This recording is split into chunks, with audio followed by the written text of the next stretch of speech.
Good evening, everyone, and welcome to Social Flight Live. I'm Jeff Simon. We have a spectacular show for you this evening.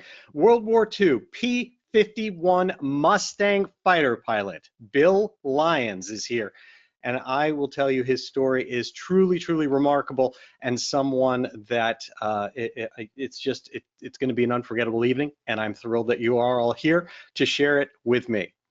Before we get started, just a few things. Things are absolutely booming as we come towards the end of the summer with aviation around the world and flying in social flight. We have tens of thousands of aviation events and destinations, so many cool things going on. Our FAA learning system has new courses if you want to get wings credit, or if you're a mechanic and you want aviation maintenance technician awards program credits, or if you're an IA and you want your continuing education renewal, all of that is available for free within SocialFlight.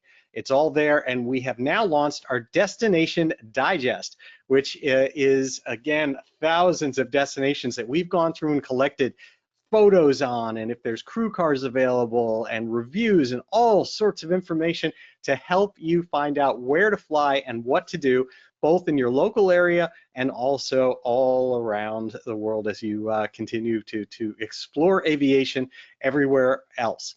In addition to that, we just gave away an Aspen E5 electronic flight instrument as part of our Fly to Win challenge. The winner was Pat Doyle from Fond du Lac, Wisconsin. Congratulations so much to him. And now we are in another contest where we are giving away a Lightspeed Delta Zulu.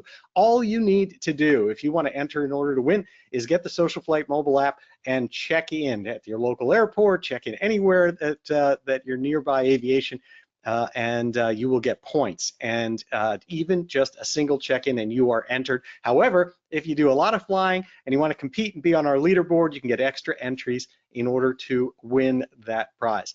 And then the last thing in our news and what's new going on is we just had our first Cockpit to Cowl podcast, which is this great program that Brian Schiff and I are doing together, talking about all sorts of aviation safety topics that are from the perspective of a flight instructor, a pilot, and a mechanic, all in one. It is a really fun show. I'd invite you to go check it out on YouTube, on SocialFlight's YouTube channel. And our next one will be live on Tuesday, September 3rd at 8 p.m. Eastern. It's going to be another fun show, and you do get wings credit for attending these shows. Tonight's broadcast is brought to us by Tempest Aero and their line of oil filters, spark plugs, air filters, and now even fuel pumps. As a mechanic, I've been using Tempest products for as long as I can remember. They have never let me down. And every time that there's been a problem, it's always been with a competitor product. Tempest has been there, and even through their supply chain and making sure that products are always available. And so a big thank you to Tempest, and please go check them out. Now, to tonight's guest. Bill Tiger Lyons enlisted in the Army Air Force within months of graduating high school in 1942. Although he had never learned to drive a car, he was trained to fly the P-51 Mustang, flying 63 combat missions over Europe with the 355th Fighter Group through 1944 and 1945, protecting U.S. bombers from German fighter planes. During his tour, he shot down 2 German fighters and damaged one of the most elusive and fast German fighters of the war, the Messerschmitt ME-262 jet. As a Jewish soldier fighting in the skies over Nazi Europe, the consequences for being shot down were even greater than most. That's certainly something that we'll be talking about this evening as well. By the end of the war, Bill Lyons had been awarded the Distinguished Flying Cross, the Air Medal with 8 oak leaf clusters, 5 European Theater of Operation Battle Stars, and 2 Presidential Unit Citations. Although Bill resists the term hero, I can tell you firsthand from spending time with Bill in person, I consider him to be the very definition of a hero and someone every American owes a debt of gratitude to. I am absolutely thrilled to have him here tonight. Please welcome to SocialFlight Live, Bill Lyons. Hello, Bill. Hi. Thank you so much for joining us this evening. You're welcome.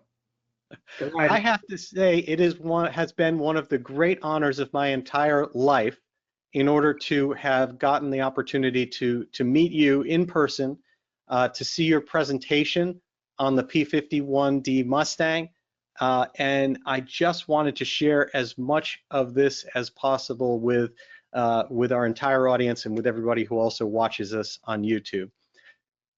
Fine. I would like to start by asking you to tell me a little bit about your background and what it is that got you interested in aviation at the start of the war, when 1942, when you joined. What brought you and attracted you to flying as your way to contribute? I'd have to start with my family, which you asked me about first. I had a big family, and from top to bottom, my grandparents down to my parents shaped me. I also had a lot of cousins, uncles, aunts, and so forth. My whole family shaped me.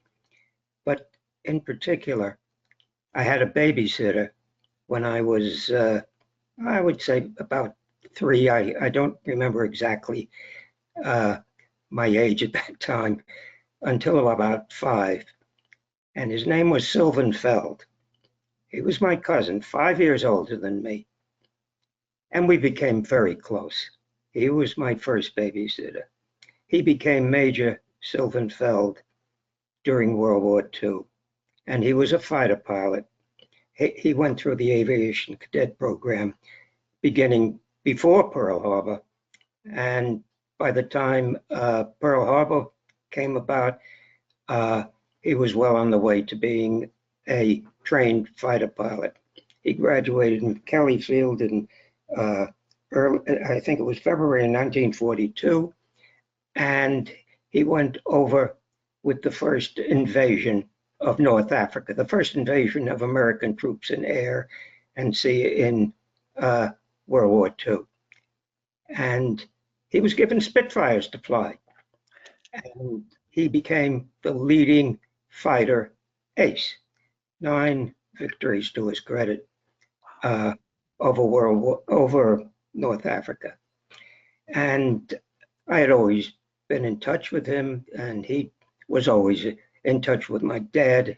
He really liked my dad, and he was in touch with me. And when he knew I wanted to become a fighter pilot like him, and it was sort of a romantic dream that I would someday be in his squadron. And he kept in touch, and when I graduated rather, in 1942, early 1942, from Brooklyn Technical High School, he came down to New York. He lived in Massachusetts by that time. Came down to New York to talk with me and my dad, and he told my dad that he thought I would be able to become a fighter pilot too, by going through the same training that he did in the aviation cadets. He didn't know that I had been, since my first year in high school, I had joined the gym team, and I was studying everything I could about the Air Force and the cadet training program, and that I was very well prepared, I thought, to become an aviation cadet candidate. And he told my dad he thought I would do very well. That's it. That's wonderful. I mean, how inspirational that it came from your cousin Sylvan, and right. Also how interesting that he joined ahead of Pearl Harbor. I mean, that was a time when, for its purest reasons, that people were signing up and joining before the country was even at war. That's correct. Yeah. My understanding is that he went on also to fly P-47 Thunderbolts. Is that accurate? Yes. Yes, that's right. Dive bombing.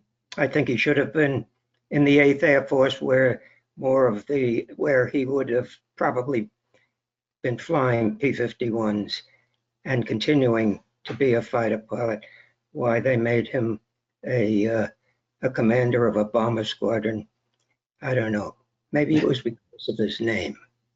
Mm.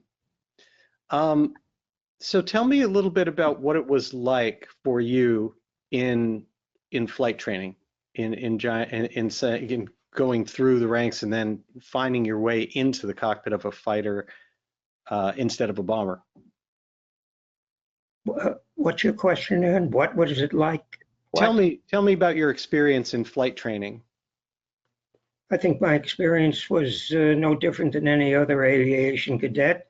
Went through primary training on the biplane Stearman PT-17, which went about 120 miles an hour with about horsepower also in the engine of about 120 horsepower. And if the wind was very heavy on landing, because we landed at about 30 or 40 miles an hour, and the wind was flying against us at about 50, 55, we could almost hover over the landing field and drop straight down, slowly, slowly, slowly. Yeah, it's quite an experience flying what I thought was almost flying a kite. And okay, that was the beginning. I don't know where your question is leading. What did you want? What did you train on after the PT-17? Something called, in basic flying, that was the next phase of the aviation cadet program, something called the Vultee vibrator. That's what it was called. It had almost double the horsepower, but it would still had a fixed landing gear. And we flew out of Newport, Arkansas, chasing a lot of ducks on the river.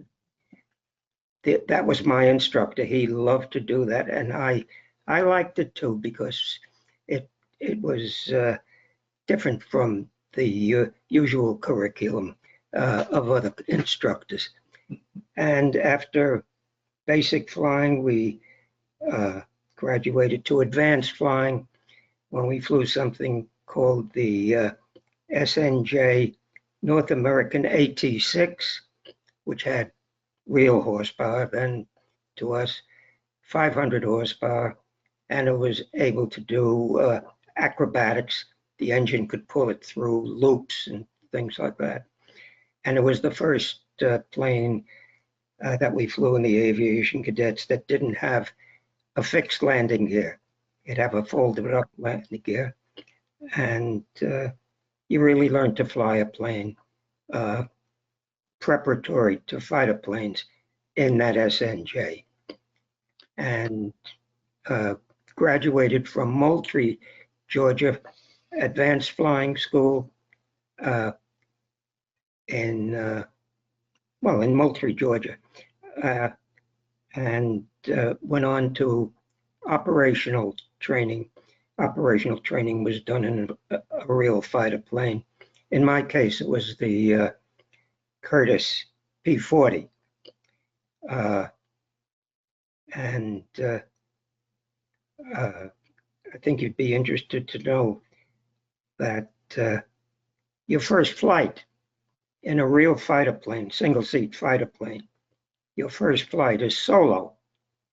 And some of us were sort of shocked. We were standing around getting information from an instructor about how to fly this, four of us, this fighter plane, real fighter plane. And he said, well, that's all. Okay, you first, Lyons. Me? I'm going to get in without anybody. I really knew it was going to happen, but when it happened, it was a thrill. And got in. I was able to take off without any damage. And once I was in the air, and the speed picked up fairly fast, there was torque. Almost went off the runway because of the torque. You had to keep your right foot on the rudder all the way going down. The instructor was right about that. And took off okay, went around, okay, I gotta make a good landing. And it was listening to what the instructor had said, but more actually feeling the plane. You fly by the seat of your pants almost in a single fighter plane. And the landing was good. It was good. And if I could do it that one time, I could do it the next time. That's how I felt. That's all. That's fantastic. I have heard that the T6 Texan or the SNJ is pretty challenging to fly. I've also heard that the P-40 Warhawk is very challenging. How much of a leap was it to feel like you could have control landing and control on the ground in those aircraft? It was a big leap. I mean, it's different flying a fighter plane where you have 1,100 horsepower, the Curtiss P-40. And an even bigger leap, I thought, in flying the P-51, which had the Merlin engine, the Rolls-Royce Merlin engine, with 1,600 plus horsepower, because that was a real fighter plane, the best. Wow. Yeah. How much of it is horsepower, and how much of it did you feel a big difference between the SNJ, the P-40, and the Mustang in how they actually handled? The P-51 was the easiest plane to fly because it was so true, had enough horsepower to pull you through almost any acrobatic or gyration that you wanted to do. Made tighter turns than the P-40, which mushed. Do you understand what I'm saying when I say it mushed? Oh yes. In a turn, it was so smooth, and well, it had the new wing, the laminar flow wing. It was a thinner wing, much thinner than a P-40's wing, and it sliced through the air much faster. And that was really the big advance, I'd say, aside from the horsepower. And it held in a turn, no mush. And it was a beautiful plane to fly because it was so responsive, so quick, immediate response. Wow. Yeah. So tell me a little bit about how you were trained or how you ended up learning combat flying. I think you learn by being in combat. Straight in. We trained in the P-40 with little pretend fights with each other, but it was not the same, not at all. It wasn't. It was flying in a plane that was not nearly like a P-51, where you could be accurate in what you did. As I say, the P-40 was, by comparison, a sloppy plane. Much better than the PT-17, but it was, by comparison, a sloppy plane to fly. But it was the best we had for a long while. And the P-51 was an afterthought plane. The only thing that was original with the P-51 was the laminar wing. The P-51 was, as you may know, ordered by the British to be a low-level attack plane to support troops. And it had the Allison engine in it, and there was almost shock when it was found that with this laminar wing, this thing with 1,100 horsepower could go over 400 miles an hour on the deck.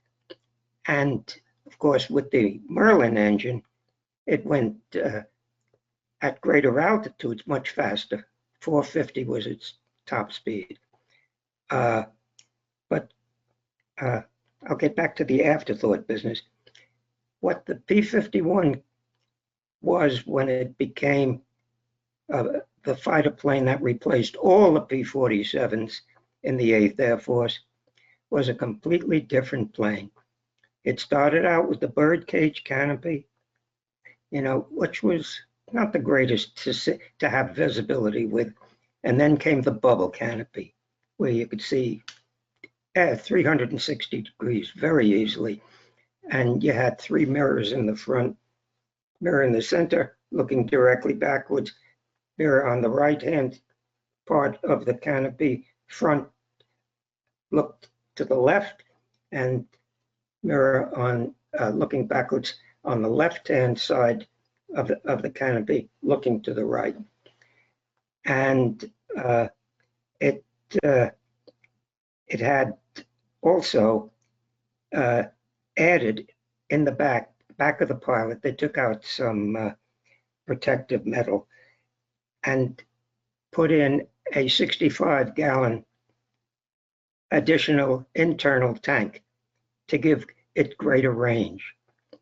And that was a tank that hurt the balance of the plane. In other words, it was always tail heavy, and you had to have your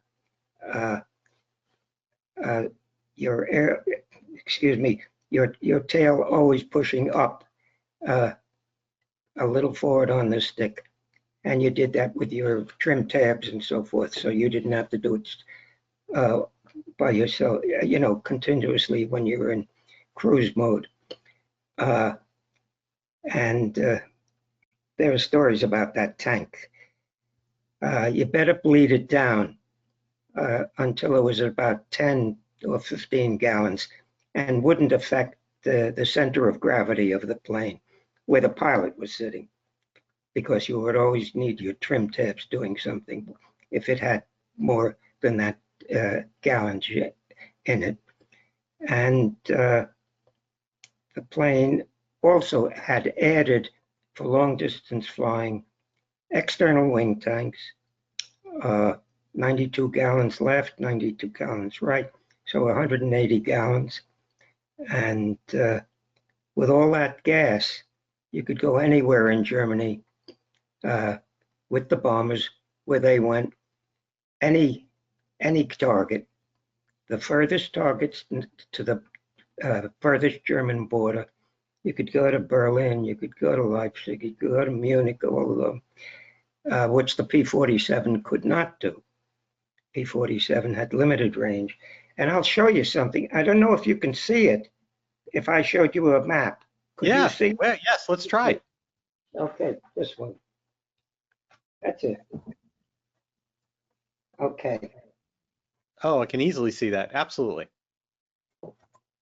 Now, I'm trying to go back. Nope, we can see it. We can see it. Perfect. Okay, here's England. All right. Here's the limit of the Spitfire. And Carol, what's this number here? What's the number? Where are you? 230 miles. The range of the Spitfire was 230 miles. The P-47 range is this line. Okay, here's Belgium, here's the Netherlands, here's the beginning of Germany. All this pink is German, and the P-47, Carol, here's the number, what is it? 375 miles. 375 miles. Can you see that? Yes, absolutely. Okay, and here's the furthest limits of Germany going here. Here's Berlin. I can't see it. My eyes are not that good now. But this was all forbidden. This is Dresden. This is Dresden. Yeah, here's Munich down here. Here's the P-51. Look at the difference in range between Wow. the P-47 and the P-51. What's the number here, Carol? Can you see it? Over 600 miles. 608, I think. Yeah, that's okay. I think, 600 yeah. plus 600 plus. And the P-51 replaced all the P-47s within a matter of a month and a half as a result of the terrible disaster that happened with the bombers when as a test, oh, what a way to test. The bomber generals always thought that the the B-17 with its 10 guns in a tight formation, in this case, about 300 planes. And when you have 300 planes in B-17s in a tight formation with 10 guns going out in every direction, tail, belly, front, top turret, ball turret on the bottom, that's 3,000 guns firing in all directions. They thought that hedgehog formation would enable them to fly, enable the bombers to fly without escort, without protective escort. And in that raid to the ball bearing plant in Schweinfurt, I believe it was, 60 planes out of the 300 was shot down. Think of the percentage, 60 out of 300, that's 1/5. Wow. In other words, in 10 missions or so, you'd have no planes. If you, well, I'm exaggerating, it wouldn't be done. And that was the shock, because the P-47s were short of the target in their ability to get back because of their range by about 90 miles. It really wasn't 90 miles. It was 180 miles going in to the target and back. You understand it? It was 180 miles, leaving the bombers unprotected. And almost every bomber on that raid that did get back had damage. Wow. Sort of another.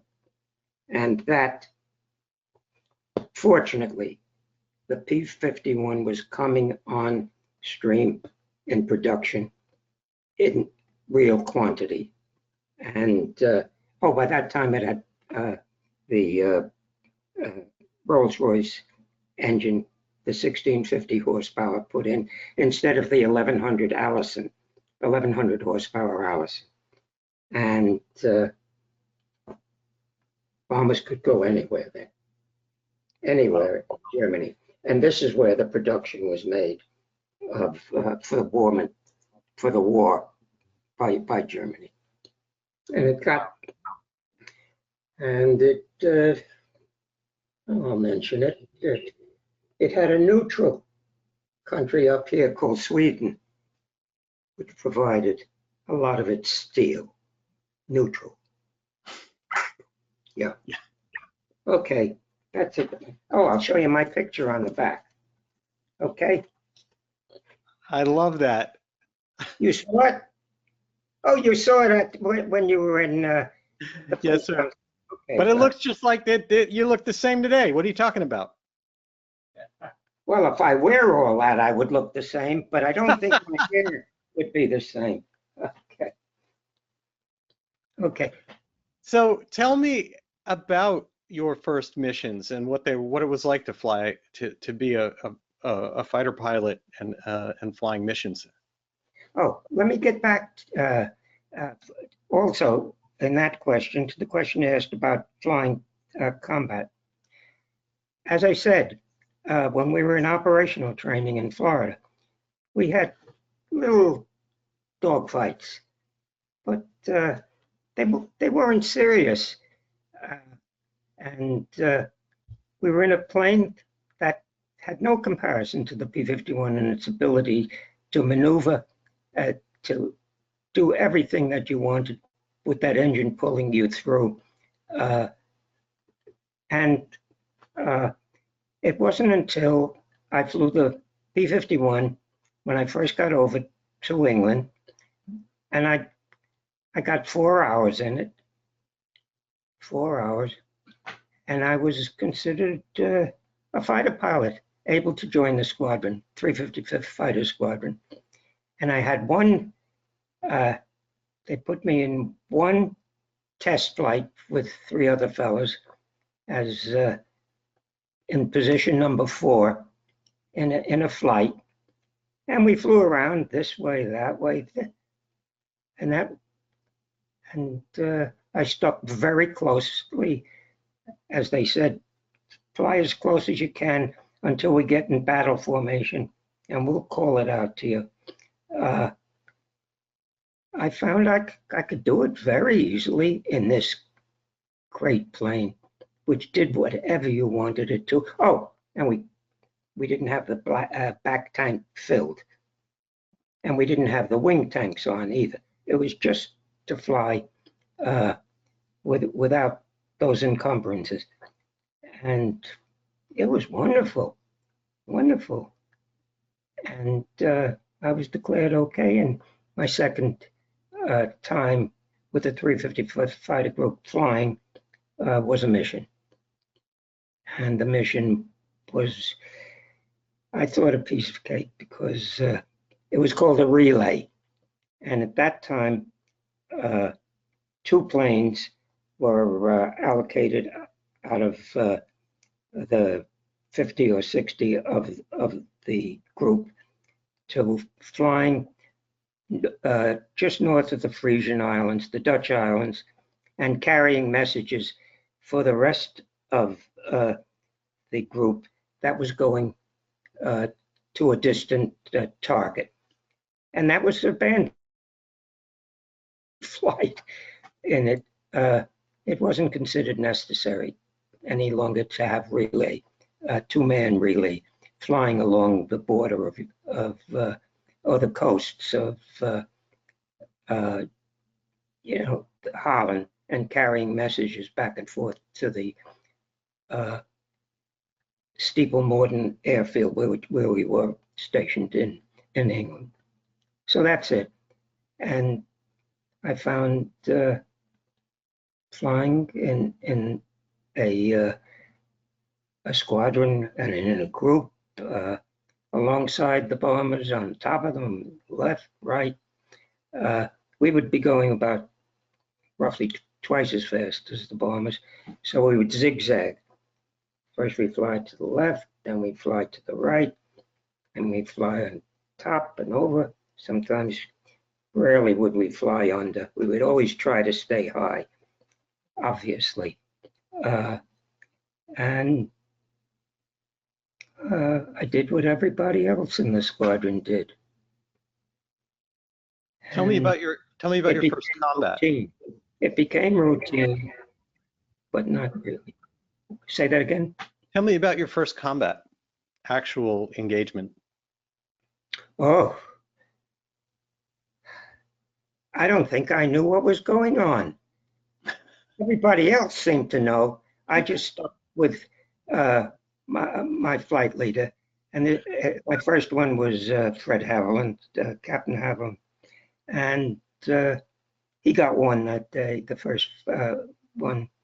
And it was over Ham, Germany, I believe. Yeah, Ham.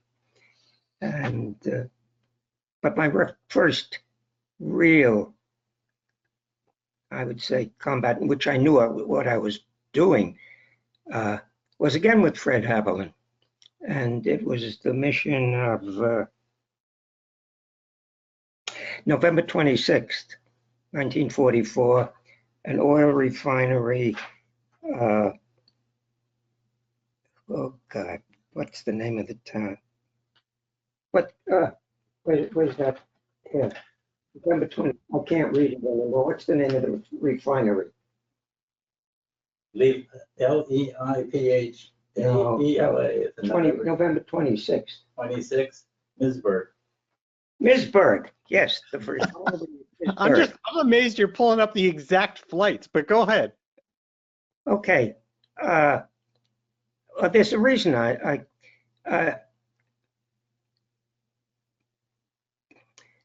the bomber generals always wanted the fighter escorts to stay with the bombers until we were attacked.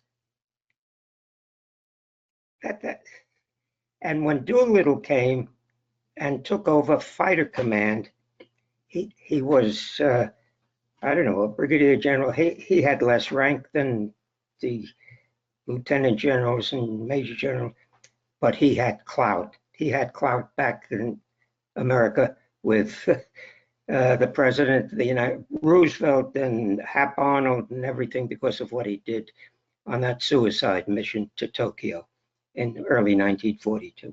Anyway, he was a true fighter pilot. A fighter always tries to hit first, to attack.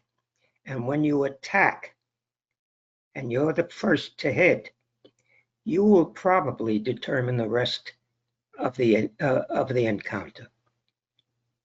You shape the mission, you shape the battle by being first to the attack. And we were approaching Misburg.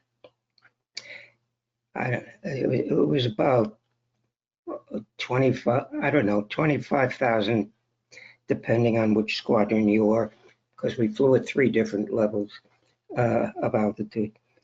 And there, the word bogies, when it's called out on the radio, means unidentified aircraft. The word bandits means enemy aircraft, identified as enemy. And we kept hearing as we approached Misburg from other groups and squadrons, bogies, 10 o'clock high, bogies, 12 o'clock, and nothing materialized. They seemed to disappear. They were little dots.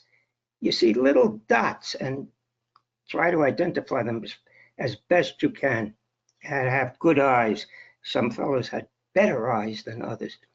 And then the word came out, bandits, 3 o'clock. And then they were, in other words, it was we heard it to the side of to the right-hand side of us, coming in on an angle, but to the right-hand side of it. And this was the first time it happened so clearly. Fred dropped his tanks, and we all dropped our external tanks immediately. You had a switch, and then you to internal drop them. And our flight of 4 was to the furthest right of the squadron, which was on top, and to the left. We were the furthest right. Yellow 4, I was yellow 4. No, when I was yellow 2 that time. The other time I was yellow 4. And Fred immediately turned to the right and headed toward about, I couldn't tell whether it was 50 or 60 or 70, whatever. He reported 70 at the briefing later. And we ran right into them.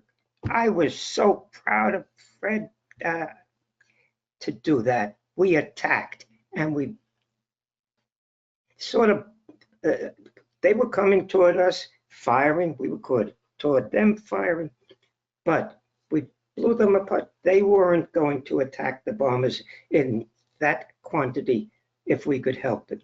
And he got 2 that day, and I got my first one.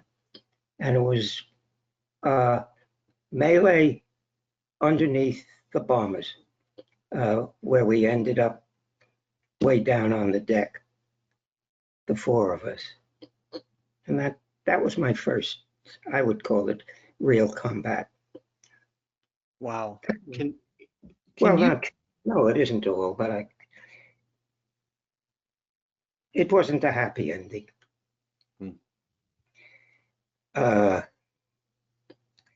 Yellow 3 and 4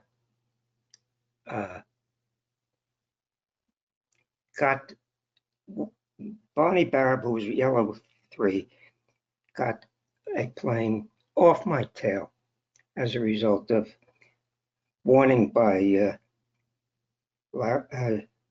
Jerry Kelly, who was Yellow 4, yelling out, Yellow 2, 6, and I went swiftly over. I just yanked the plane over to the left, and calm as could be, Bonnie Barab says, I got him. I got him. And that's the way, I guess, some good fighter pilots talked, as calm as could be. But coming back,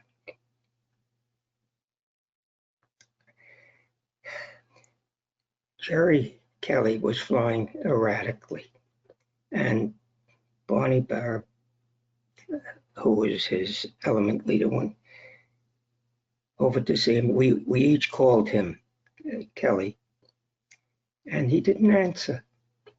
And he was flying oddly, and Barab went as close as he could, and he made his plane skid almost at a 60-degree angle to look into the cockpit of Jerry Kelly. And in my opinion, just my opinion, I think Jerry Kelly thought he was out of formation and saw how Bonnie Barab's plane was positioned. I think he may have tried to get into position with a plane that was skidding, and they crashed. And we saw them blow up, and that was it. So in our flight, 4 went out, 2 came back. Wow. I was saved by the 2 who crashed. And that was the end of that mission for us. Yeah. Wow. Well, not the end. We got home. Yeah. Yeah. That's amazing. It was common. You describe the conflict as a melee. How as a fighter pilot with your squadron do you have any semblance of organization and tracking of everybody when things are like that? Very difficult. Very difficult. And we were supposed to keep quiet as much as possible with only higher up orders given. But sometimes when you're with just 2 people or 4 or whatever, the flight, sometimes you have to call out something. But it was done very sparingly. Mm-hmm. Nothing was done like in the movies where while they're fighting, the pilots are philosophizing to the movie audience. It wasn't like the movies at all. Yeah. Like the movies. Was there any? What was it like? I mean, you are Jewish. You're a Jewish pilot. You're flying over Germany at a time where I am sure everyone was well aware of how risky it would have been, even if you survived being shot down. Tell me what your thoughts and experiences were on that. I didn't think that people knew in my squadron that I was Jewish. I was totally wrong. I found out. Not everybody knew, but our pastor knew the religion of everybody in the place, and Protestant. And I don't know who he shared that with, whether he shared it with the squadron commander or not. I don't know, but I know he shared it with somebody, which had to do with a date I was asked to go. Because this weather, the meteorologist must have asked him to tell him who was Jewish among the pilots. And he had a date in a town called Letchworth, and I was invited to this dinner where I was to meet the girl who was from Germany in that 10,000 batch of young kids who before the war were from Czechoslovakia and Germany, lucky enough to have that last train loads to England before the war started, just before, and they got to England. Anyway, this family adopted for the wars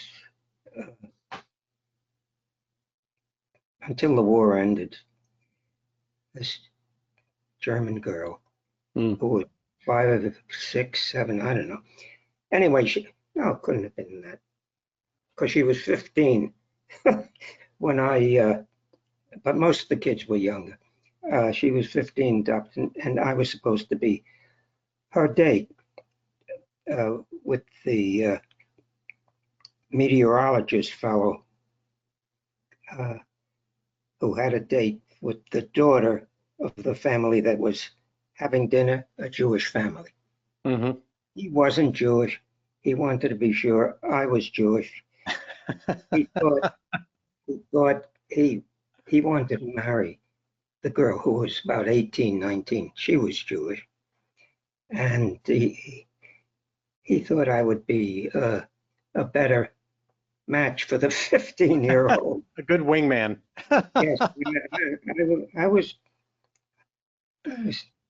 20, and that was it. I don't know where. So is there something? I'm losing track. So did it occur to you, or did you want? Was being Jewish something that concerned you about being shot down? Or? Yeah. Yes, it concerned me, sure. But I damn well wasn't going to take H off my dog tag or leave my dog tags on. That was something that you told me that I was very surprised about. I did not realize that someone's religion was on their dog tag at the time. 3 religions: Catholic, Protestant, and Hebrew. C, P, and H. There were no Muslims at all in those days. At least not as far as the dog tags were concerned. That's what we knew. We only knew about dog tags on us. That's all. Right. Yeah. Wow. Oh, that is very interesting. Tell me how you got your nickname. You're obviously known as Bill Tiger Lyons. How did your nickname come about? Fred Haviland said I fought like a tiger when he was debriefed on the November 26th mission. I stuck to him like glue, as he did all his flying and shooting down too. And it was fierce, tight turns, dives, loops, not loops. You didn't do loops deliberately, but you went up like this if you had to, and you turned on your back and you went, yeah. And he knew I was there. He could tell from his mirrors. Yeah. And I was determined he wouldn't get it. And Your aircraft became named Tiger's Revenge. oh yeah, And yeah. and tell me about that, and tell me about what happened to your cousin. Well, I got my own plane after that. But it was about time I got my own plane. You know, I don't know what mission you can tell the number. You got your own plane after it was thought that you deserved your own plane. And I named it Tiger's Revenge. And for my cousin, it was my revenge of him. Tell me about my cousin who was killed, right? Yeah, well, before, but tell everyone here who's on, because you haven't told it to the audience that's on now. Oh, gee, Sylvanfeld. All right. Well, first, I was in operational flying in Perry, Florida, P-40s, and my dad, he knew what I was going to do next. He knew I was going to my next assignment would be Europe in combat. And he worried like hell about me, very much. And he had a bad heart. And he wanted to do something that, for the war, that he thought would be meaningful a little. And he was an air raid warden. And Mom said he'd come home after being out and he couldn't sleep still. And he was worn down very much by the thought that soon I'd be in combat. Mm-hmm. I was an only child, and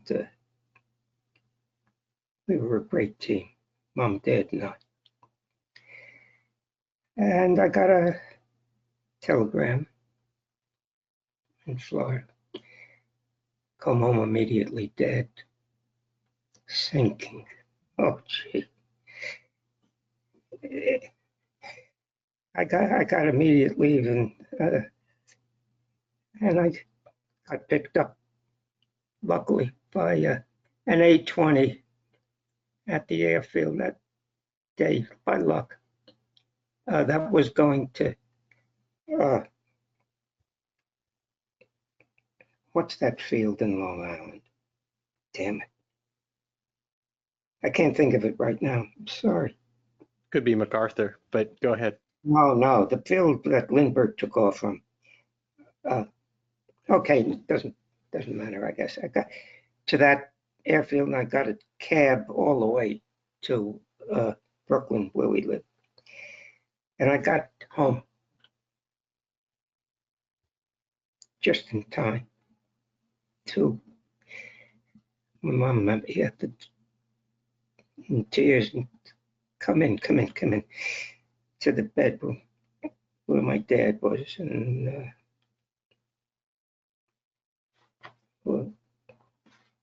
bare chested. And doctor was there and a nurse. And I held his hand, and Mom said, Billy's here, Billy's here. And he didn't squeeze back. And the doctor said, everybody, get out. Get out. now. And as I went out, looking back, the doctor took a hypodermic, big hypodermic, and shoved it into his chest. And when the doctor said, I couldn't do anything.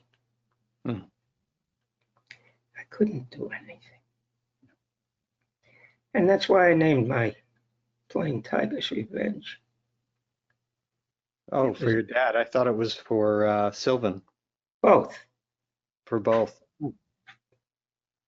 When I came over, I got the letter. It followed the letter I sent Sylvan, my last letter to him. I got it at Steeple Morton in the 355th after maybe 3 or 4 weeks there. That he was missing, and all it said out the outside, MIA. That's all it said. Didn't learn for many months that he had been killed on the ground, trying to escape to Spain. Mm. You know, I told you, I guess I didn't tell it like I told you before. He had been shot down by flak in a dive bombing mission, picked up by the Marquis. And at this safe house where he was taken, there was a Canadian pilot who spoke French, and it was agreed that they'd get a couple of bicycles. Sylvan would play mute. The Canadian would do all the translating if necessary in France. And but they were caught in an attack on a line of German armor that they were riding alongside by strafing P-51s. And he was killed in that. Mm. Yeah. Did your perspective following the war change on people and even the people that you were fighting against? You told me a story once that had to do with meeting someone at even at lunch. Yeah. This was where we're living right now, where I'm sitting in a room in this retirement place. First week here. I went down to the lunchroom to wait for Carol. She was coming later. A couple of empty seats, and fellow was sitting at the opposite side of the table. And as I sat down, I said, "We're new here," and he said, "Welcome to Kendall." And we started a chat, and I detected a German accent in his speech. And I said, "You from Germany?" And he said, "Yes." "Why?" "Oh," I said, "I know Germany, a beautiful country, the Upper Rhine and so forth." And he said, "Were you there during the war?" "The war."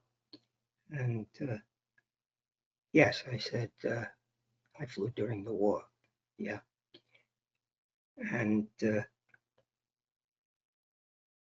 he said, "And I was a teenage anti-aircraft gunner trying to shoot you down.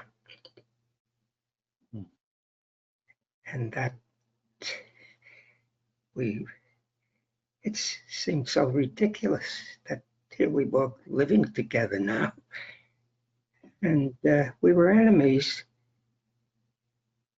We would have killed each other unknowingly. And I had nothing against him then or now. And we just reached over and shook hands. And that was that. And he was an architect. He did the Denver, Colorado new airport complex, which has at the top imitation of clouds, not clouds, sails billowing or Yeah. clouds. I don't know if you know how it looks, but Yes. that's the image of it. Wow. And he was the architect. Yeah. Isn't that wonderful? It's kind of the hero of everything that you've done, but also the backdrop of humanity and the unfortunate futility of war to begin with. That's right. I find it so absurd that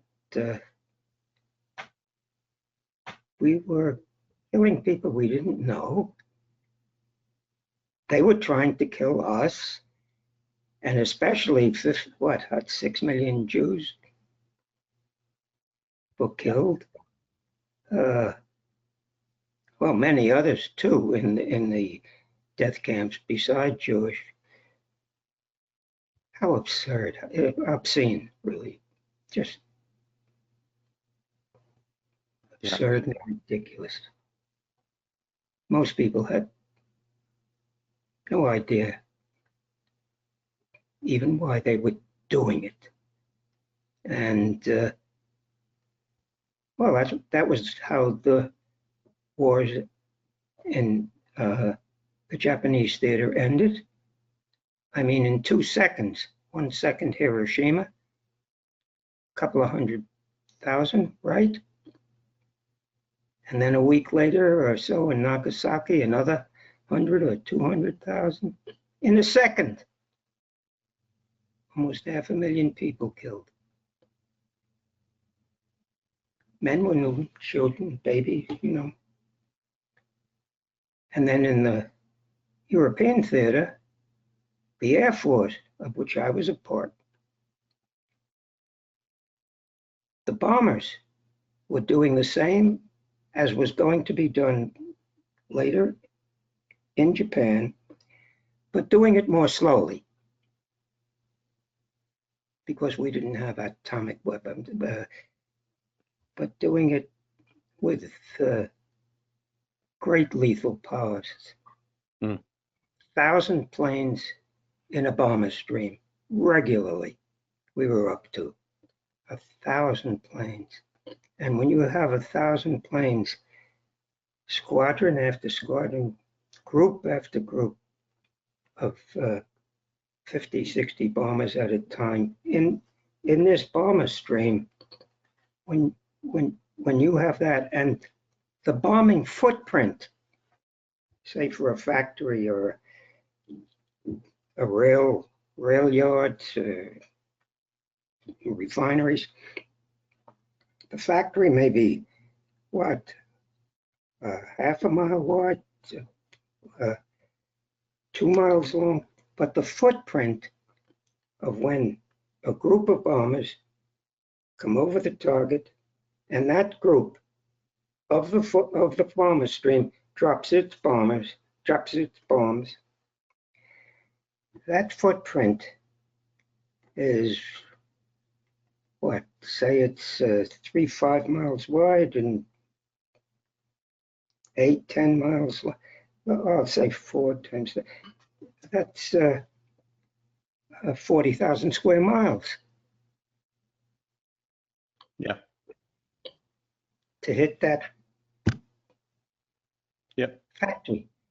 Yeah, the factory may be destroyed, And maybe not, by the way.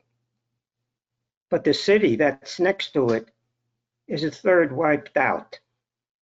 Yeah. And that happened day after day after day. And there were probably 500,000 civilians, men, women, and children killed.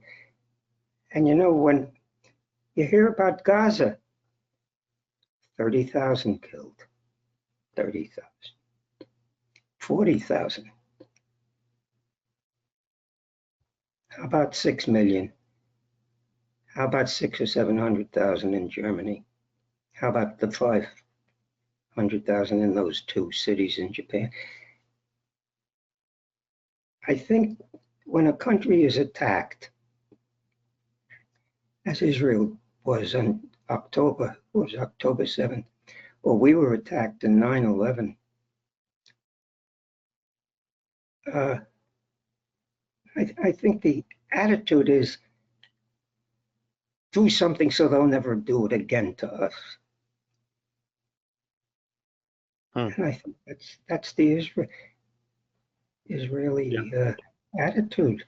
I think I think this is why it's so important to hear stories from people like yourselves. They're not all about the romance of combat or the aviation. It's the lessons that we can learn from talking to people like yourself who have been on this planet for 100 years, I might say. Congratulations. Thank you. And you have get the experience. Yeah, you get perspective and have that experience. And so I would like to take this moment, if we could, and do something that we call SocialFlight's Fast Five, where we have 5 questions to get to know you a little bit. There are no wrong answers, and they are fairly brief. And so, are you all okay with that, Bill? Sure. Okay. Bill Lyons, this is your SocialFlight Fast Five. 5 questions for people to get to know you as a World War II P-51 Mustang fighter pilot and hero. And I'd like to start with the first question, which is, of all your years of flying in any way or shape or form, what is your favorite memory of being in the cockpit? What is my what? Favorite memory of being in the cockpit? Favorite memory. Is that what you said? Yes, sir. Favorite memory? Yes, sir. That's hard to. I guess when I took off solo the first time in that PT-17. That was, I was flying, and I was doing it myself. That was a big thrill. Yeah. Or solo. I love that. What a wonderful, wonderful answer. Yeah. Okay, question number 2. Was there some either frightening or impactful moment of your life you can think of that taught you something, that you learned something from?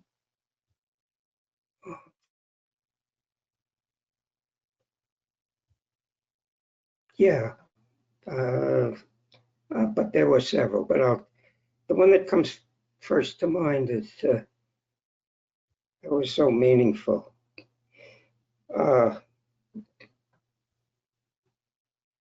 Leaving my mom and dad to go into the service, departing. I never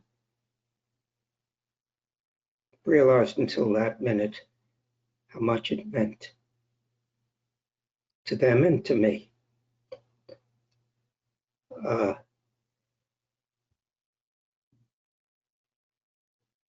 realized I might never see them again. And they realized it too, of course. And it was very hard. Very, very hard. And we've been together all my life, doing everything. And they were wonderful. They shaped me. They shaped me. Yeah. That's wonderful. And war, what can I, I'll just tell you, after the war, when I came home, my dad wouldn't let me go alone. He said, "I'm going with you."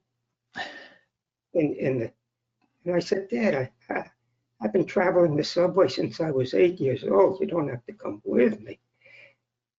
"I'm coming with you." And the way he said it, I had no argument. Anyway, after the war, Mom told me she never cried. She didn't until I left with Dad. And then she cried. I could see the way her mouth was, but she didn't cry before I left. And then when Dad came home, they cried together. Wow. The image of it was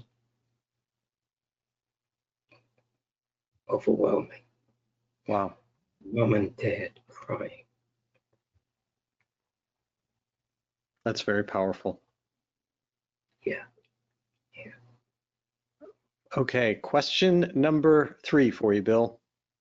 Yeah. If you could go back just to re-experience some moment of your life, not to change it, just if you could go back and be somewhere for a few minutes or an hour, where would you want to be?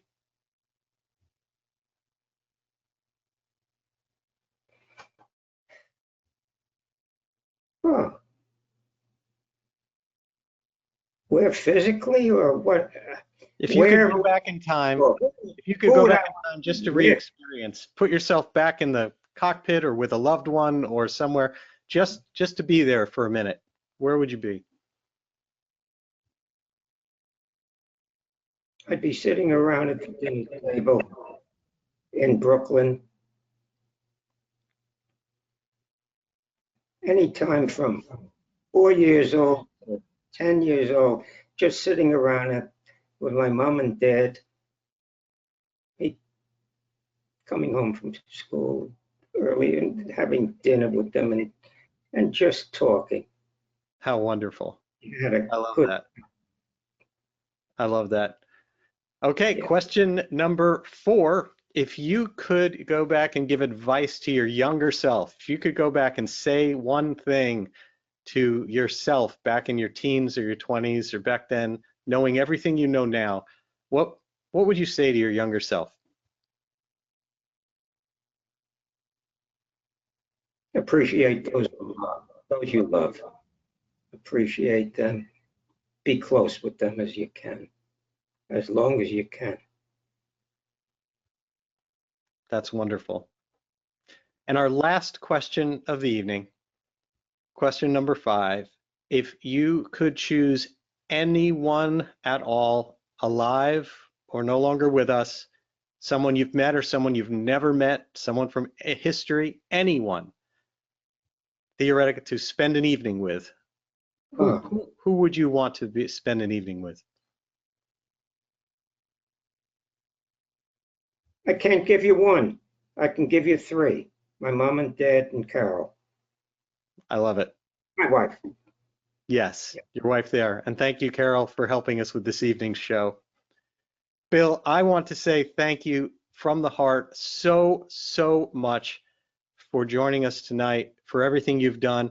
I have something very special here that you did for me. This is going in the aircraft, in the Mustang behind me that we are building. This is your signature and will be there for forever, for the life of this aircraft. And I am grateful for that. And I am sincerely grateful for everything that you have done for our country. And just thank you for joining us here on SocialFlight Live. Thank you very much. And thanks Stan Amberg here, who made it all possible. And thank you, Stan. None of this would be possible without you, Stan, and Carol, and And thanks to everyone for making all of this possible. So we will be in touch, and I wish you all good night. Thank you so much. Thank you. Thank you. Okay, bye. And to all of you, thank you for everything that you do for general aviation. And thank you for joining us here on Social Flight Live for this very, very special episode.